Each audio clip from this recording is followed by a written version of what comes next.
Assalamualaikum warahmatullahi wabarakatuh. Perkenalkan, nama saya Ica Novela. Saya dari kelas MN24D. Di sini saya akan mempresentasikan hasil dari materi yang telah dosen pengampu pendidikan kewarganegaraan yaitu Ibu Dr. Wiwin Winarti MMPD tentang pengertian dan proses globalisasi. Saya akan menyampaikan materi tentang pengertian globalisasi dan juga memahami proses terjadinya globalisasi. Yang pertama ada pengertian dari globalisasi. Globalisasi adalah proses yang tidak terjadi secara tiba-tiba. Sebagai bagian dari sejarah peradaban manusia, globalisasi ini terjadi melalui proses yang panjang dan mempengaruhi berbagai aspek kehidupan, baik secara positif maupun negatif. Globalisasi ini bisa dikatakan juga sebagai masuknya atau meluasnya pengaruh dari suatu wilayah atau dari satu wilayah ke wilayah lain dan juga negara satu ke negara lain. Globalisasi ini juga dipahami sebagai perubahan sosial, meningkatnya kesaling hubungan antara masyarakat dan elemen-elemennya. Globalisasi ini juga dipahami sebagai transkulturasi dan juga dipahami sebagai evolusi yang eksplosif dan dari teknologi transportasi dan komunikasi dalam memfasilitasi perubahan kultural dan ekonomi nasional. Kemudian di sini ada berbagai pengertian globalisasi. Yang pertama yaitu dari prinsip borderless, yang ini adalah aktivitas tanpa batas. Yang dimaksudkan adalah di mana aktivitas yang sebelumnya hanya terjangkau pada tingkat nasional, sekarang pada dampak globalisasi dapat berkembang menjadi tidak terbatas tidak hanya pada suatu wilayah saja, melainkan pada banyak wilayah atau bisa disebut dengan internasional. Kemudian pada pengertian dari konsep global village yang menyatakan bahwa dunia sebagai kampung besar, perdagangan bebas, integrasi pasar nasional. Pada umumnya, pada pengertian di sini yaitu globalisasi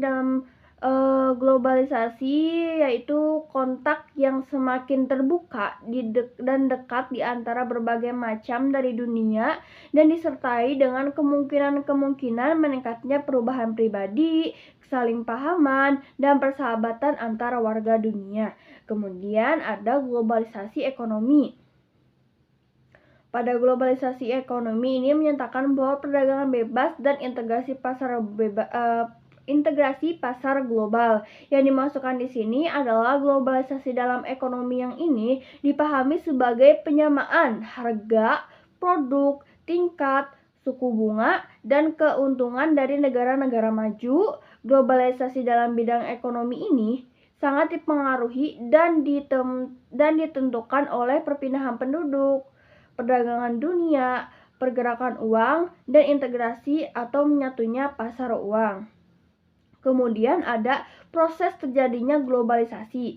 Proses terjadinya globalisasi dibagi menjadi dua periode. Yang pertama ada periode pertama dan ada periode kedua. Pada periode pertama ini ditemakan pada standar emas, Pax Britannia, dan era industrialisasi. Pada periode pertama ini berlakunya standar emas dan liberalisasi di abad ke-19. Periode ini mendasarkan dari Pax Britannia dan pertukaran barang-barang dalam bentuk mata uang.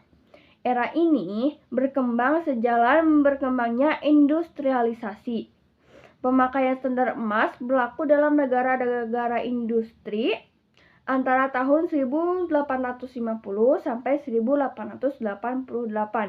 Periode pertama globalisasi ini memiliki prinsip bahwa bangsa-bangsa dan melakukan perdagangan secara efektif dan gangguan-gangguan temporer tertentu dalam permintaan dan penawaran akan mengoreksi dirinya sendiri secara otomatis. Pada era globalisasi pertama ini berakhir pada Perang Dunia yang pertama dan hancur dengan munculnya krisis ekonomi emas pada tahun 1920. Kemudian ada periode yang kedua, yang tanda kutipnya merupakan neoliberalisme, WTO NAFTA, dan perjanjian internasional. Pada periode ini muncul dan berkembangnya neoliberalisme.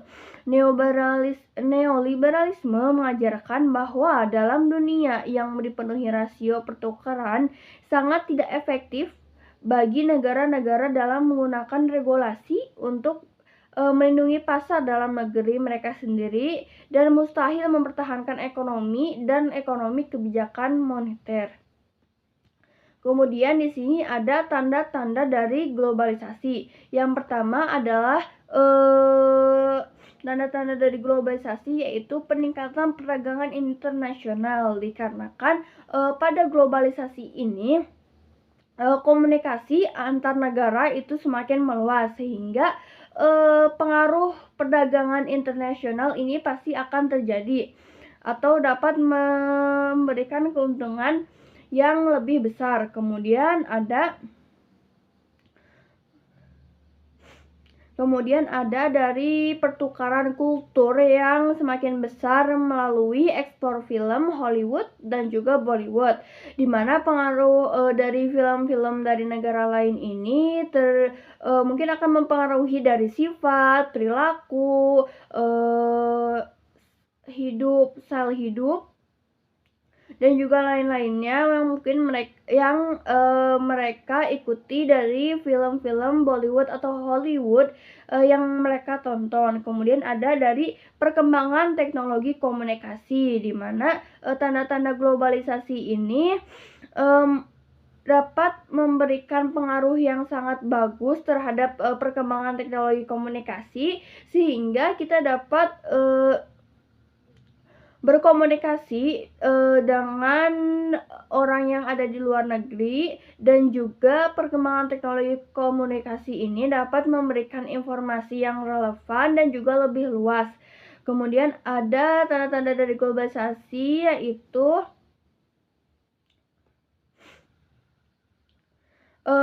meningkatnya peran organisasi internasional seperti WTO dan IMF. Kemudian di sini ada tantangan dari globalisasi. Yang pertama adalah nasionalisme dan internasionalisme. Kemudian ada budaya lokal dan budaya global. Kemudian transformasi sektor pertanian menjadi industri. Pada nasionalisme dan internasionalisme ini adalah pada nasionalisme di mana berkumpulnya sifat-sifat orang yang tidak ingin menerima pengaruh dari negara lain, dan juga internasionalisme yang sangat antusias terhadap perbedaan yang akan mereka pelajari pada dunia-dunia yang lain. Kemudian ada budaya lokal dan budaya global, di mana budaya lokal dan budaya global ini akan sangat berbeda. Sehingga ini menjadi tantangan globalisasi, di mana di sini akan ada pro dan kontra dari berbagai pribadi yang memberikan pendapatnya. Kemudian di sini ada